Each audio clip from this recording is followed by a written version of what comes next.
All right, what's up, everybody? Welcome back to the Occupy Fantasy YouTube channel. We are here for some NBA DFS daily fantasy basketball lineup advice, picks for FanDuel and DraftKings for today, April 27th.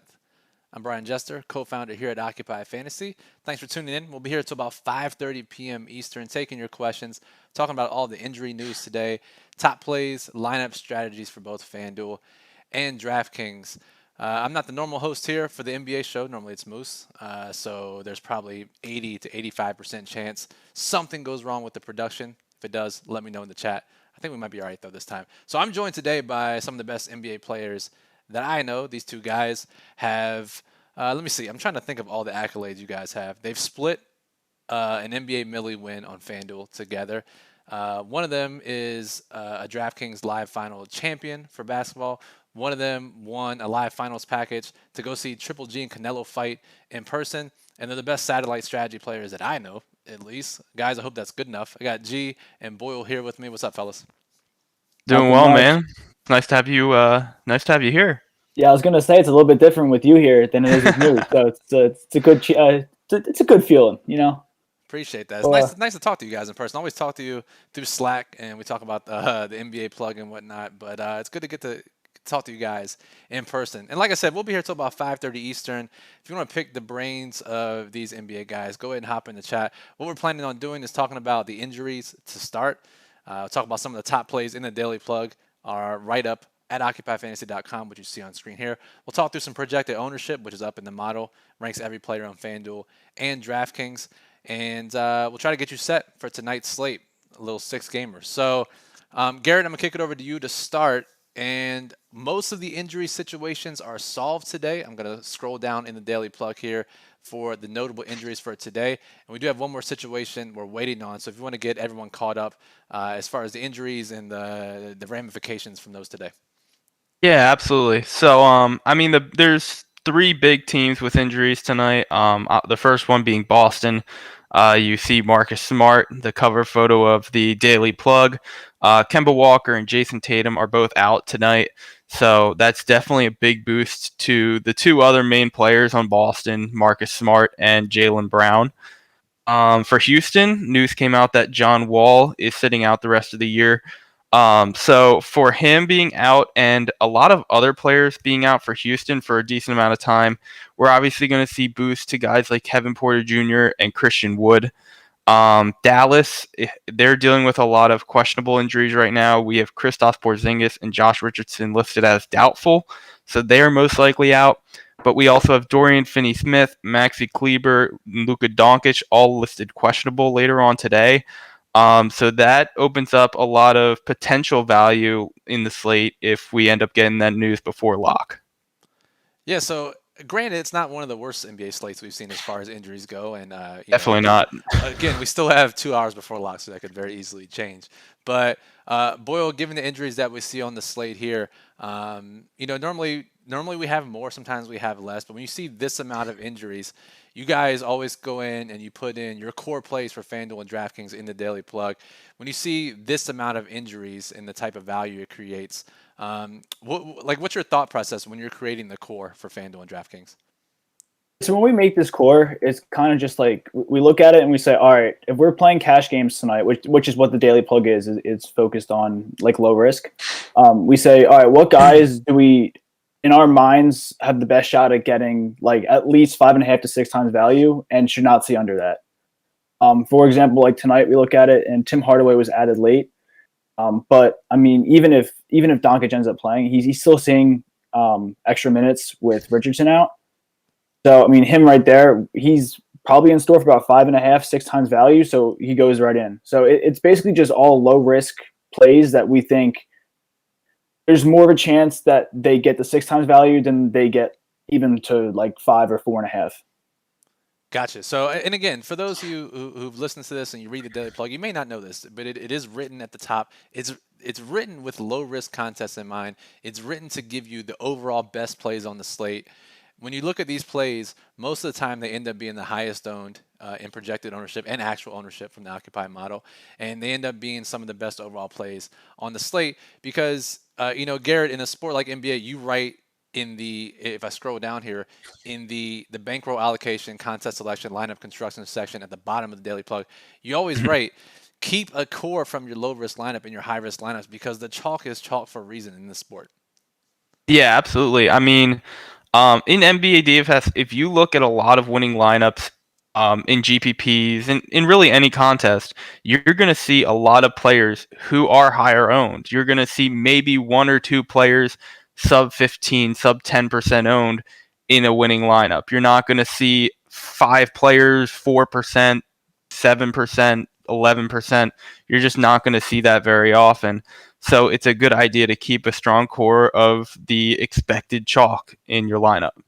Yeah, and it's not like it's MLB or NFL or hockey where those lower owned guys can hit a home run or score a touchdown and immediately hit value. You can't do that in NBA. You got to do it incrementally, and if you don't get the minutes or the opportunity, you can't do that, which is why we don't see so many of those lower owned plays go off to win GPPs. We got a question here from CAI in the chat. Quick question from Discord. Does it make sense to target a game, specifically the Portland game? Boyle, I'll let you answer that because as we were discussing before we went live, that game total rocketed up in that game from like what it started 226 or something now, and it's up to 242.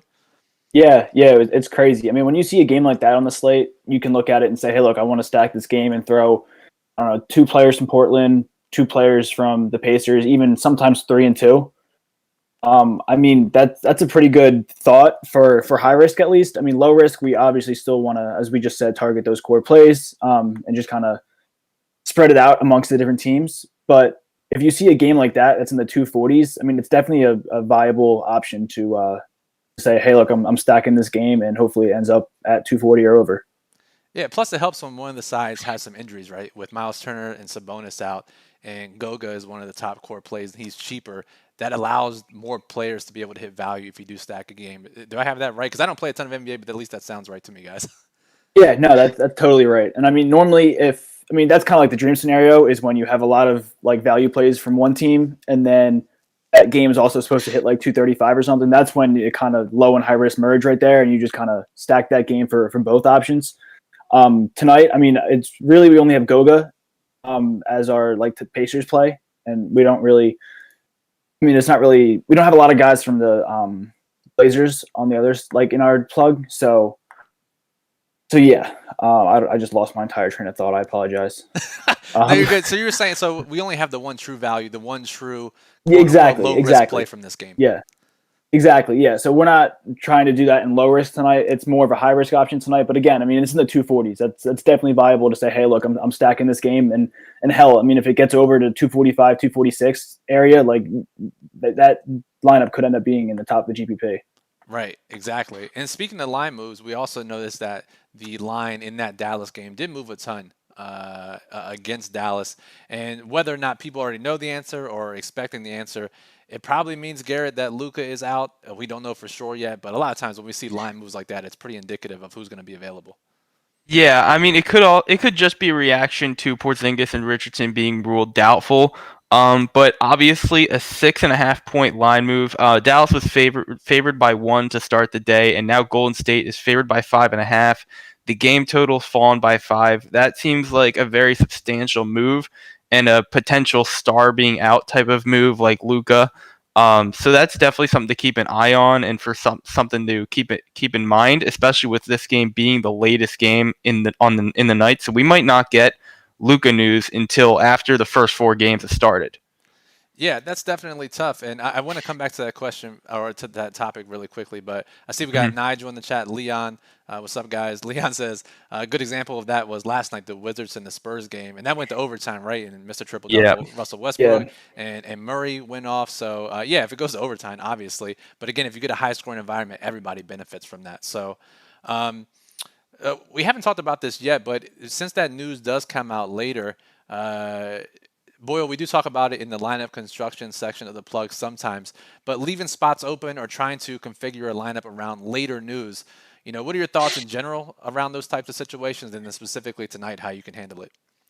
Normally, it kind of just depends on the value of the play that could open up. So, like, if it's someone that is a direct backup, and if he gets in, he's going to be the top value play of the night, then yeah, I'm going to leave a spot open. I mean, looking at it tonight, If Doncic ends up being out, I mean, Hardaway gets bumped up a lot, and Brunson and Burke become both low risk options. So, I mean, if you're able to leave a spot open for Jalen that you could sub out later. Normally, I'd try to leave like 2 or 3 on the late game in situations like this, just because I can take all 3 of those guys out and then reconfigure my salary to make it fit better.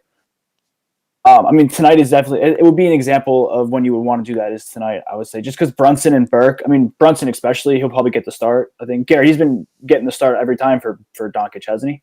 Yeah, he has. The one thing I do want to point out there is that Brunson did only play 18 minutes last night, and they gave Burke all the minutes in a closer game. So I'd keep an eye. I also keep an eye on that too. I'd say it's a more high risk scenario than usual.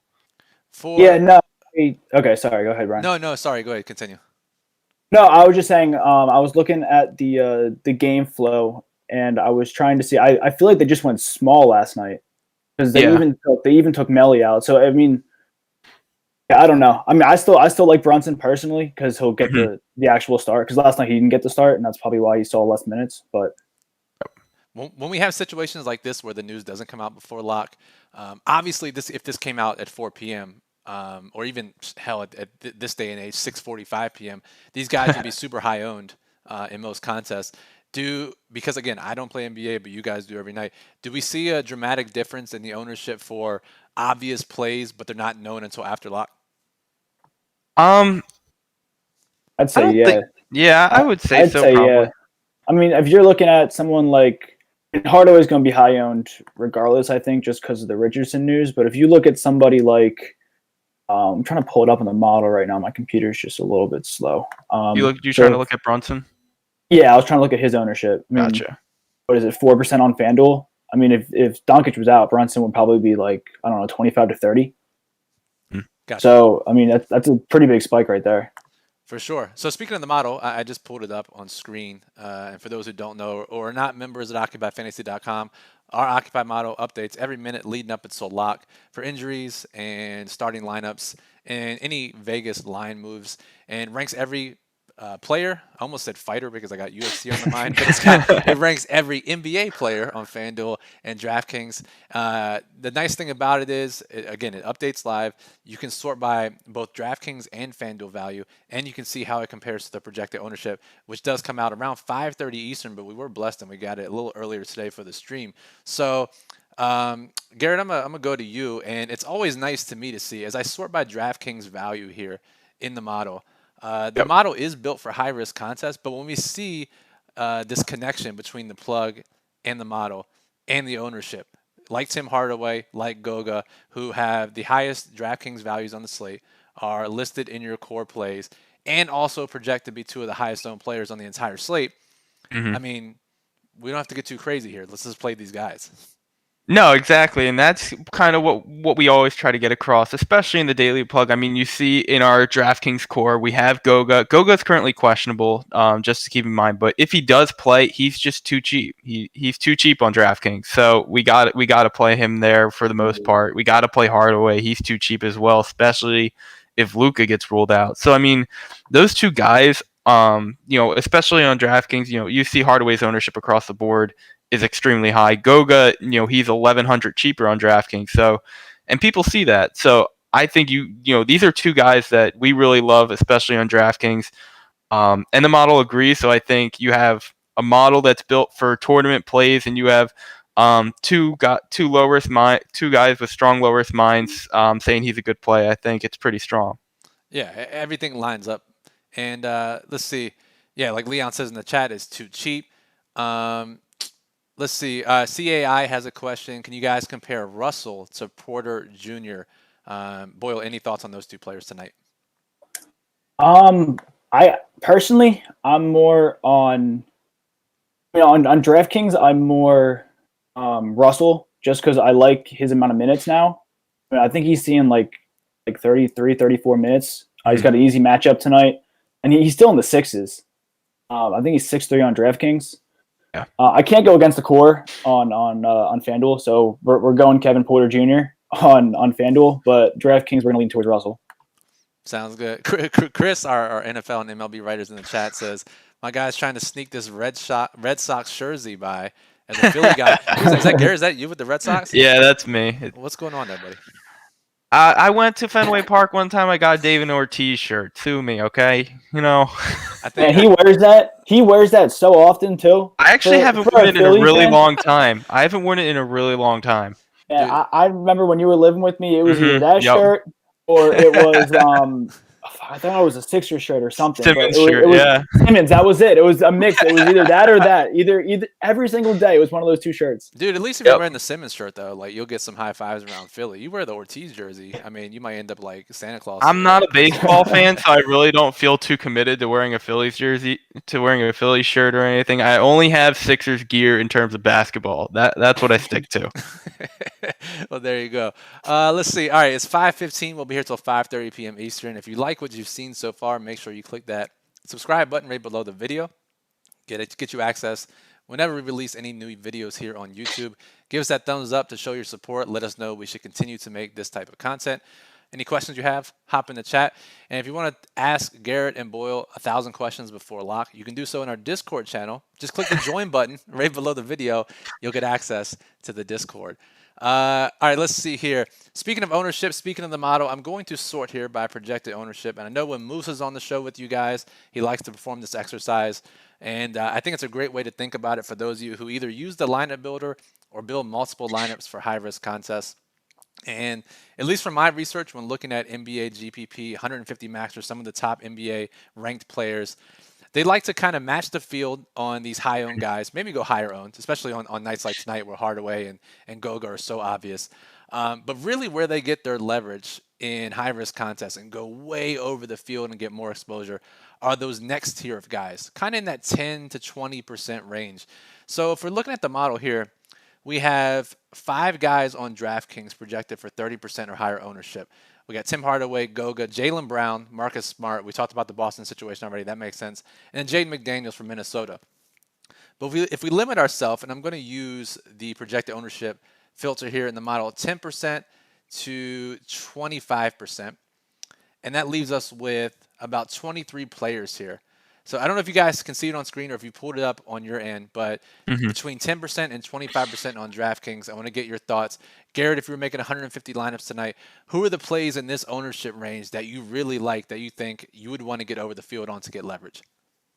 Going over the field, my picks would, number one, Brogdon. I don't, if he is actually going to be 17%, I 100% go over on him. No Sabonis, no Turner. He just has way too much upside. Next guy up, I would probably go Giannis at 11%. If I can get up to Giannis, especially with all the value on this slate, I don't see any issue trying to get up to Giannis. Hornets are a little bit depleted. Definitely a much weaker team in the front court. And then I guess if I had to choose a third, it would probably go to probably Kelly Olynyk at 12%. I know he's a little bit priced up, but Houston's running out of guys. Yeah, and speaking of Houston running out of guys, I legit had to Google who Amani Brooks was this morning when I was doing the daily plug. So, Boyle, what about him? You guys have him in your core. I was surprised to see him only projected for 17% on DraftKings, 4% on FanDuel. But both you guys really like him on both sites. What's the deal with him? And then follow up with who else you would like to get leverage on in this ownership range. Yeah, so looking at Brooks, I mean, it's basically just the amount of minutes he's been getting. So the last 3 games, he saw, I think, 35, 30, and then 42. He hasn't really been producing that much in the minutes, but I mean, when you're seeing that type of minutes and you're only cost 4K, you're gonna have to be in there. So yeah, that's just kind of what we were thinking on him, was just, I guess, the amount of minutes. And then I guess if I'm picking someone that Garrett didn't say, because I mean I agree with most of him, especially Brogdon. Brogdon was going to be my guy coming right out of the gate, but I'll go Christian Wood for the same reason. I didn't even see that. Yeah, I mean he's 36% on FanDuel. I did it by DraftKings. That's what we were supposed to do, right? So yeah. By DraftKings. Okay.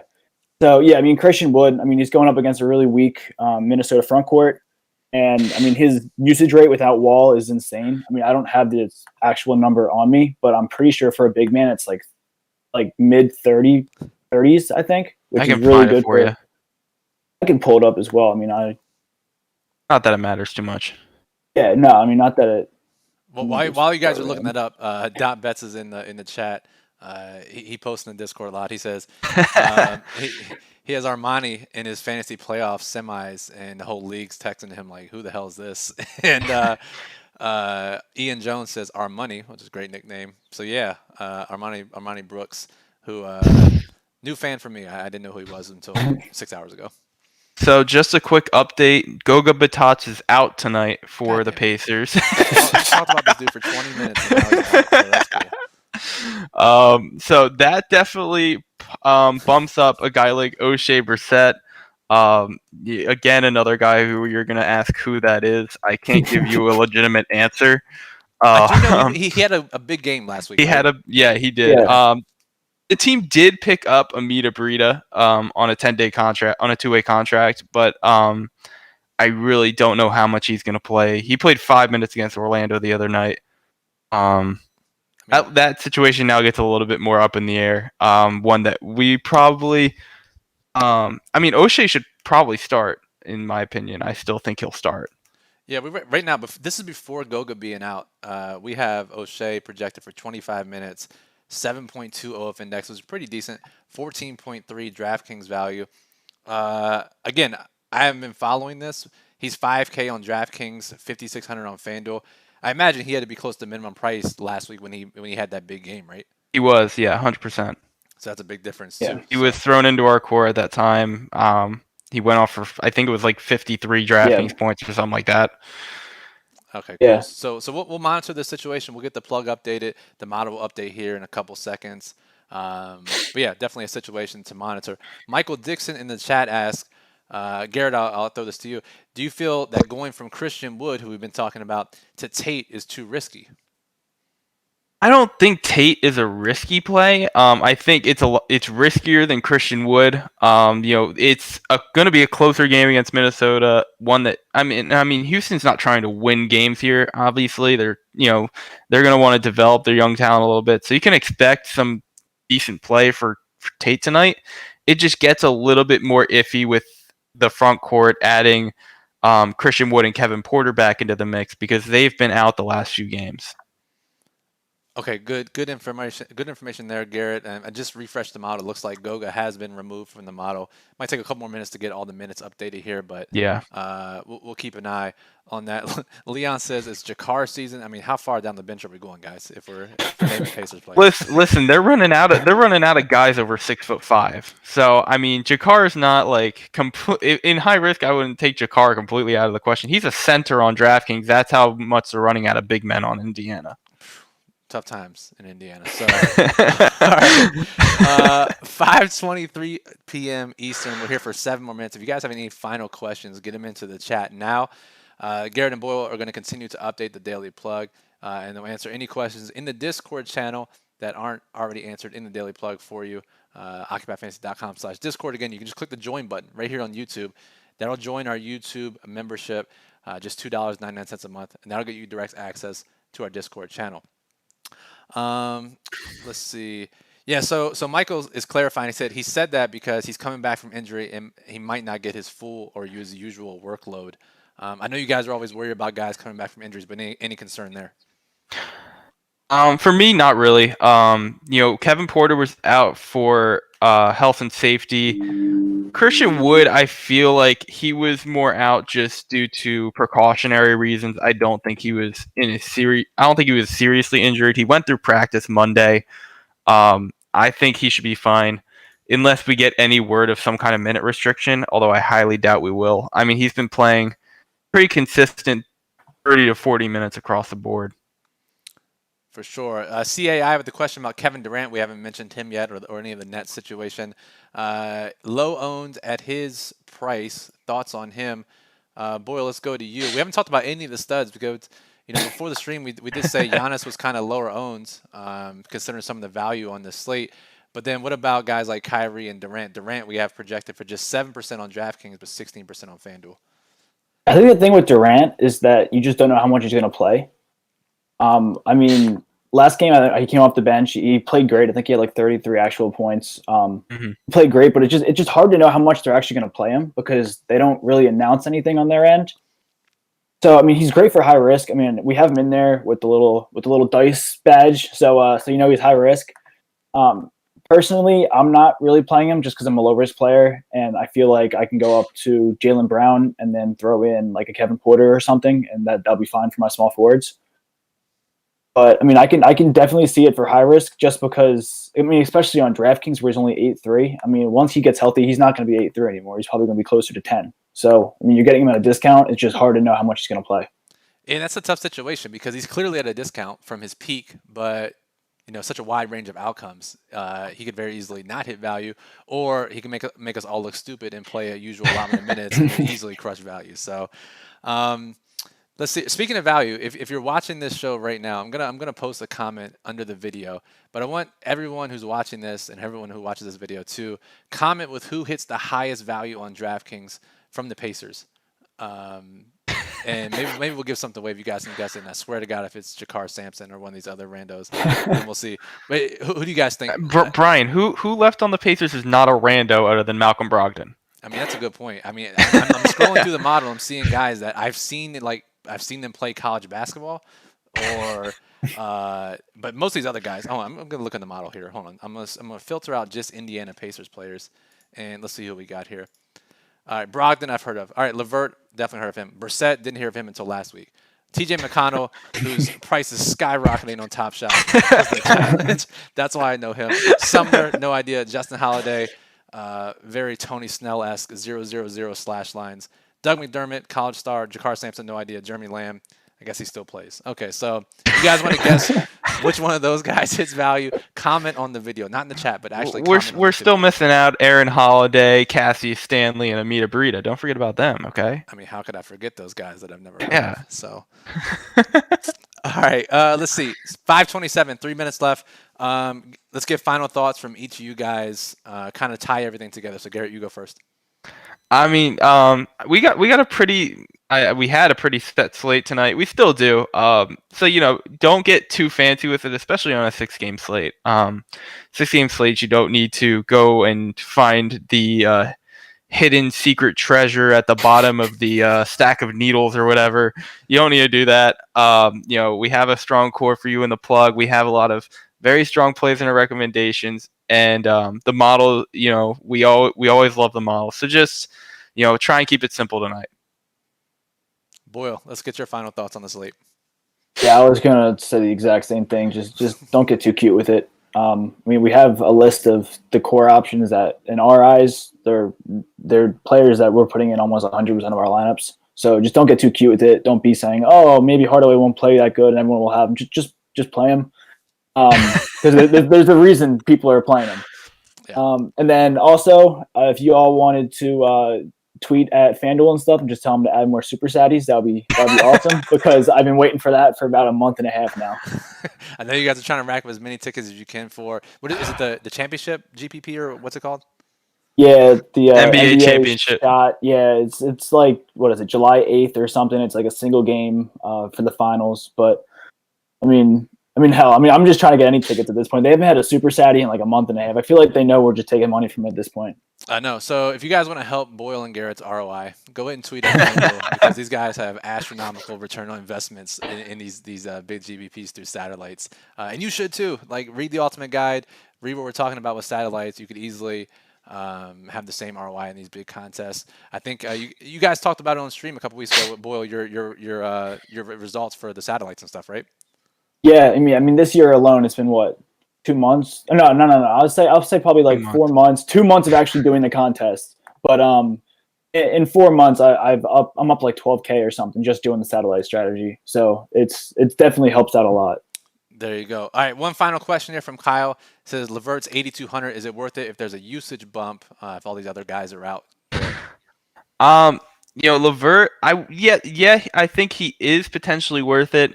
If you're looking on FanDuel, I think I still like the other small forwards better. Hardaway, Smart, Russell, those guys. If you're playing DraftKings, I could see it.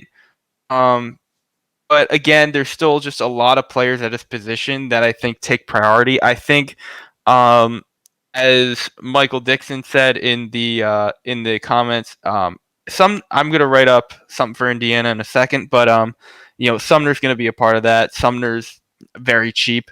And he was going to be in the plug today. I was going to write that if Indian was shorthanded again, then play Sumner. He's not going to become a core play, but he's definitely going to enter that low risk conversation. For sure. Absolutely. So we appreciate everyone tuning in for this show. If you like what you saw, make sure you click that subscribe button here on YouTube. Get notified whenever we do these live streams. We do them 3 to 4 times a week.